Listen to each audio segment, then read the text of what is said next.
groupe islamique armé, et libéré parce que toute la Kabylie s'était mobilisée. Bonsoir Lounès Matoub. Bonsoir Anne Sinclair. On va venir à votre livre, mais tout le monde a en tête, d'abord, si vous me le permettez, l'épisode de l'Airbus d'Air France détourné en cette fin d'année 94. Est-ce que vous avez été surpris qu'ils osent s'attaquer à un tel symbole français? Non, je n'ai pas été surpris, c'était prévisible. Mais tout d'abord, avant d'être transporté politiquement, je voudrais que je dise, que j'explique aux téléspectateurs que je suis transporté dans une sphère que je n'ai pas choisie. Oui, vous êtes représentant de la culture berbère. C'est au nom de la défense de cette culture berbère que vous avez été plus que maltraité, puisque vous avez reçu des balles dans la peau en 88 du gouvernement de l'époque, que vous avez été donc par tous les gouvernements ou par toutes les forces politiques en Algérie très maltraité, c'est moins qu'on puisse dire. Donc je voudrais expliquer que être berbère dans notre pays, être dans le camp du mouvement culturel berbère ne veut pas dire être contre l'arabe. Ça, c'est très important. C'est-à-dire pour éclairer les téléspectateurs. Malheureusement, je m'excuse, malheureusement, toutes les facettes du pouvoir qui se sont succédées et qui se sont réclamées de proclamer ou revendiquer de l'arabo-islamisme ont montré un ostracisme sévère à l'égard de cette culture ancestrale. Et c'est pour ça que vous avez été victime plusieurs fois. Je reviens à cet épisode de l'avion. Ouais. Comment est-ce que vous avez vécu cela? Parce que vous savez, vous, ce que c'est qu'être otage. C'est terrible, c'est angoissant, c'est innommable. Je ne trouve pas les mots pour qualifier cet acte odieux, cet acte fasciste. Cette semaine, deux journalistes algériens ont été assassinés. On a vécu aussi l'assassinat des pères blancs, ces prêtres catholiques, auxquels vous rendez hommage d'ailleurs dans votre livre en disant que c'est le seul bon souvenir que vous avez de l'école. Exact. C'était ces pères blancs. D'ailleurs, le père Descartes qui a été assassiné en Algérie, je le connaissais personnellement. C'était des gens qui m'avaient ouvert les yeux, surtout pour ce combat identitaire. À aucun moment, ces pères blancs ne m'ont enseigné autre chose qu'à être moi-même. Donc j'étais révolté, j'étais dans tous mes états quand j'ai appris cet acte barbare à l'encontre de ces pères blancs. Donc ces forces du mal sont à craindre même dans l'avenir, parce qu'il n'est pas exclu que les intégristes ne frapperont pas en France, ailleurs, parce que je les ai entendus fomenter, parler dans les casemates. Vous prenez les menaces au sérieux du GIA? La preuve est là. Je crois que les otages, le détournement de l'Airbus d'Air France est là pour confirmer ce que je dis. Alors vous racontez dans ce livre, Rebelle, votre enlèvement et particulièrement le trajet en voiture après qu'il vous ait enlevé, où on vous a dit « Toi, tu es l'ennemi de Dieu ». Ça donne une coloration très particulière de ce que c'est que ce combat. C'est au nom d'un certain fanatisme religieux. Oui, c'est ce qui fait peur, c'est ce qui est à craindre dans le futur aussi. J'avais peur, en Sinclair, j'avais peur. Quand ils m'avaient enlevé, et quand je me suis remémoré tous mes compagnons, les gens que j'ai connus, qu'on avait enterrés, ils n'avaient peut-être, sans prétention aucune, fait peut-être le 1/10 ou le 1/100 de ce que j'ai fait à l'encontre de ces gens. Donc j'étais mort dès la minute même où on m'avait enlevé, je me suis considéré mort, j'étais mort. À votre avis, pourquoi ils vous ont libéré? J'ai joué le jeu avec eux, j'ai prié, j'ai appris 2 sourates, j'ai essayé de copier leurs gestes, mais ce n'était pas ça qui m'a sauvé, parce que j'étais coupé du reste du monde. Je savais pas qu'est-ce qui se passait à l'extérieur. Vous saviez pas la mobilisation qu'il y avait pour vous exact. dans toute la Kabylie? Exact. Mais quand je suis sorti, quand j'étais libéré, et que j'ai vu cette formidable solidarité, c'est là que j'ai compris que ces gens-là ne sont pas aussi invulnérables qu'ils le prétendent. Qu'est-ce qui peut les toucher? Quelque part, ils sont vulnérables. Ils avaient peur. Parce que leur but, c'était de s'accaparer la Kabylie. Parce que la Kabylie, de tout temps, a été le fief de la résistance. Aujourd'hui, beaucoup de gens disent qu'est-ce que c'est que cette résistance? Alors que la résistance, c'est une légitime défense.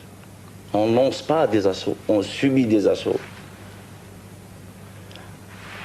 Alors, leur but, c'était de faire tomber cette palissade qui est la Kabylie.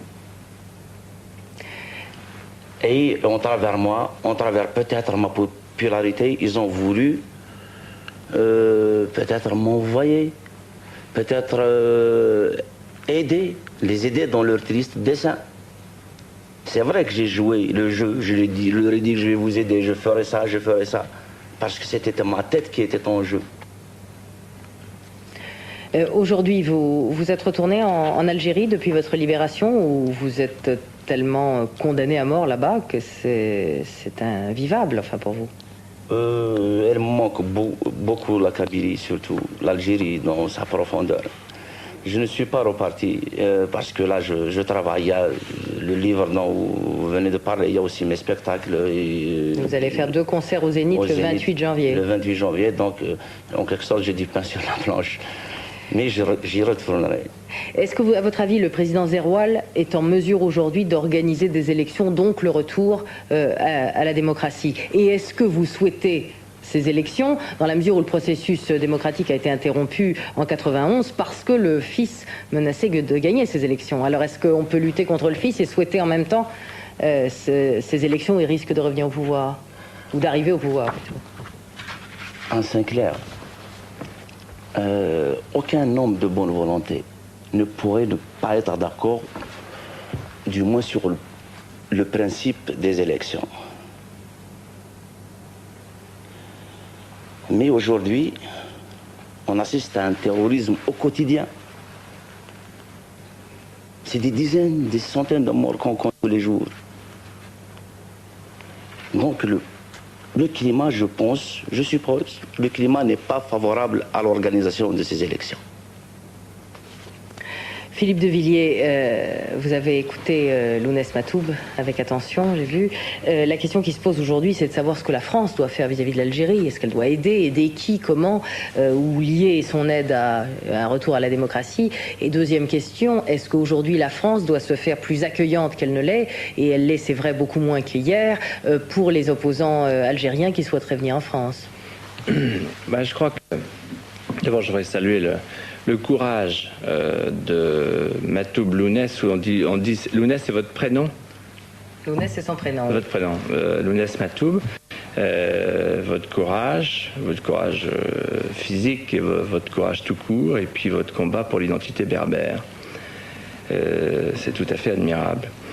Et puis ensuite dire que, en vous écoutant, je pense que la réponse à la question, elle est dans ce que vous avez dit tout à l'heure. Je suis pas sûr que ce soit l'intérêt de l'Algérie que de voir la France s'impliquer.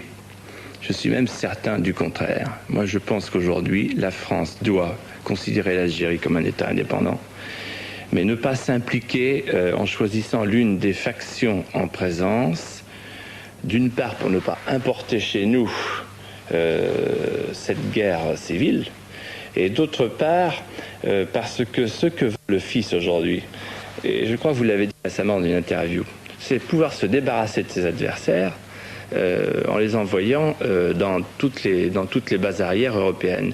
Et je voudrais que vous confirmiez devant les téléspectateurs français ce que vous avez dit dans une interview récente à un grand hebdomadaire français, en disant qu'un de vos geôliers, que vous avez reconnu, vous a dit avoir été contacté dans une mosquée de la banlieue parisienne, et que par ailleurs, les autres geôliers vous avez dit, nous, de toute façon, on va d'abord faire de l'Algérie une république islamique, puis du Maroc, puis la Tunisie, puis la France. Ça veut dire que la France est en train de devenir une des bases arrières. Excusez-moi, mais là, vous n'avez pas répondu à la question d'Anne Sinclair. Essayez de répondre d'abord à la question d'Anne Sinclair concernant le sort des démocrates qui veulent se réfugier en France, Mais avant de me poser cette question... J'ai répondu, mais je l'ai répété. Non, je suis désolé. Rapidement, Philippe de Villiers, vous répondez alors sur, en effet, la question que je vous ai posée sur est-ce qu'aujourd'hui on devrait aider plus qu'on ne le fait et alors, j'ai dit, la France ne doit pas s'impliquer. Ça veut dire que le fait d'envoyer, par exemple, 6 milliards de francs par an à la caste militaire répressive d'Alger, pour moi, c'est de l'argent inutile et dangereux dont on ne connaît pas l'utilisation parfaitement. On aurait dû le faire depuis longtemps, d'ailleurs. Parce que en s'exposant ainsi, on s'expose à être la cible, on l'a bien vu avec l'affaire de l'Airbus, on s'expose à être la cible. Nous, notre territoire... Je demanderais simplement...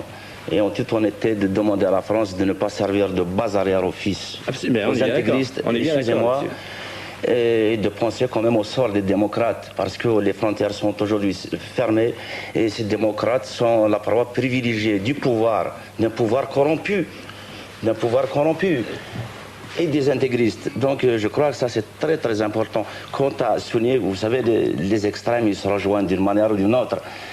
Ça me rappelle, je vous renvoie à un journal de l'extrême droite française qui s'appelait, je crois, Minute, qui disait « Aucune voix ne doit manquer au fils ». C'était en 1991. Pour être très complet, le droit d'asile est un droit sacré. C'est un droit individuel, régalien, accordé par l'État à des gens qui sont persécutés. C'est clair. La France ne faillira pas à sa tradition. En revanche, là, ce dont on parle, ce serait un exode massif de toute une population. Et vous avez vous-même dit récemment, me semble-t-il, dans l'Express, que ce serait vider finalement l'Algérie de sa substance que de procéder de cette manière. Je crois que ce n'est pas la solution, ce n'est pas l'intérêt d'Algérie à terme, et ce n'est pas l'intérêt de la France. Je vous remercie Philippe de Villiers, merci à vous aussi Lounès Matoub. Je rappelle donc le titre de votre livre Rebelle, paru chez Stock, et à vos admirateurs qui aiment votre musique et vous entendre sur scène, ils peuvent le faire le 28 janvier au Zénith. Merci à vous d'être